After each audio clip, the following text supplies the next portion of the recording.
Hi guys, Miss H here, creator of Meg's Music Room. It's time for your Music Minute.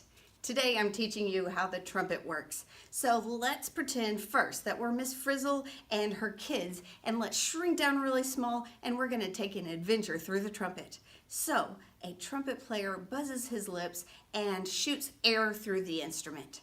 We are going to go through some secret passageways.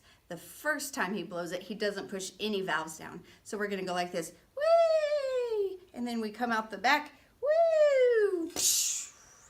Then, if he pushes down a valve, it changes everything. So look at this.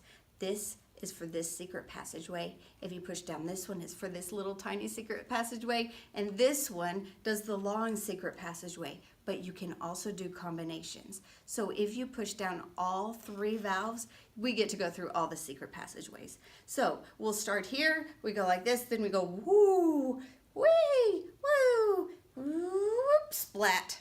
So that's a little bit about how the trumpet works. The more valves you push down, the longer the instrument is and the lower it can play. So I hope this helps you out. Check out my other music minutes, subscribe to my YouTube channel for updates, click the links in the description below for my social media sites and for other great resources. And don't forget, Meg's Music Room, a music teacher's best friend.